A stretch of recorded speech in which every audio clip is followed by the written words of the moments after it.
Yeremiya 8-ci fəsil. Rəbb bəyan edir. O vaxt Yahuda padşahlarının və başçılarının, kahinlərinin, peyğəmbərlərin və Yerusəlimdə yaşayanların sümüklərini qəbirlərindən çıxarıb atacaqlar. Onların sümükləri sevdikləri, qulluq elədikləri, tərəfdarı olduqları, müraciət və səcdə elədikləri günəşin, ayın və bütün səma cisimlərinin önünə töküləcək. Onlar bir yerə yığılıb bastırılmayacaq, torpağın üstündə peyin kimi olacaq. Bu pis tayfadan sağ qalanların hamısı sürgün elədiyim hər yerdə həyatı yox, ölümü seçəcək. Ordular Rəbbi belə bəyan eləyir. Günah və mükafat. Onlara söyləyəcəksən ki, Rəbb belə deyir. Yıxılanlar qalxmazmı? Yoldan azan geri qayıtmazmı? Bəs nə üçün bu xalq yoldan azdı? Nə üçün Yerusəlim daim dönüklük eləyir? Onlar yalandan bərk yapışıb dönmək istəmir. Mən diqqət eləyib qulaq astım.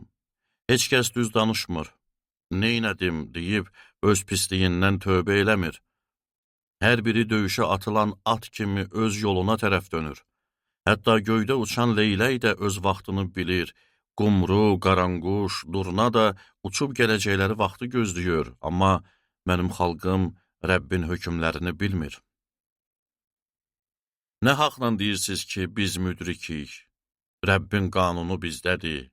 Budur, alimlərin hiləgər qələmi onu yalan şərh eləyir. Müdriklər rüsvay oldu, çaşıb tora düşdü. Onlar Rəbbin sözünü rədd elədi, bəs onların müdrikliyi nədədir? Buna görə də arvadlarını başqa adamlara, tarlalarını isə başqa sahiblərə verəcəyəm. Ona görə ki, böyüdən kiçiyə qədər hər kəs haram qazanc dalınca qaçır. Peyğəmbərdən kahinə qədər hər biri yalan iş görür. Əziz xalqımın yarasını yüngülcəsinə müalicə eləyirlər. Sülh, sülh deyirlər, amma sülh yoxdur.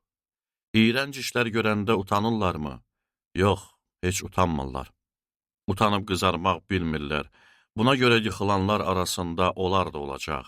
Onları cəzalandırdığım vaxt yerə səriləcəklər, deyir Rəbb.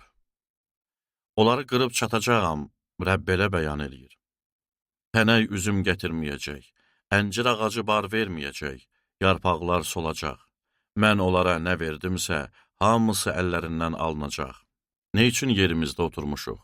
Yığılın, gedib qalalı şəhərlərə girək, orada həlak olaq. Çünki Allahımız Rəbb bizi ölümə təslim elədi, bizə zəhərli su içirdi. Ona görə ki, Rəbbə qarşı günah elədik. Sülh gözləyirik, amma xeyir gəlmir. Şəfa vaxtını gözləyirik, amma dəhşət gəlir. Dandan onların atlarının fınxırtısı eşidilir. Ayğırlarının kişnəmə səsindən bütün ölkə titriyir. Onlar gəlir, torpağı və orada olan hər şeyi, şəhəri və orada yaşayanları yeyib qutarır. Baxın, mən üstünüzə ilanlar, ofsunla ram olmayan gürzələr göndərəcəyəm. Onlar sizi sancacaq, Rəbb belə bəyan eləyir. Yeremiyanın xalqın taleyi üçün narahatlığı. Dərdimə təsəlli yoxdur, ürəyim köksümdə taqətsizdir. Baxın, uzaq ölkədən əziz xalqımın fəryadını eşidirəm, məyər Rəbb Siyonda yoxdur? Onun padşahı orada deyilmi? Onlar nə üçün oyma bütləri, yad olan put şeyləri ilə məni qəzəbləndirirlər? Biçin sona çatdı, yay qutardı, biz xilas olmadıq. Əziz xalqımın yarasından mən də yaralandım, yaz tutub dəhşətə gəldim. Məyər Gilyadda məlhəm yoxdur, orada həkim yoxdur. Əgər varsa, əziz xalqıma nə üçün şəfa verilmədi?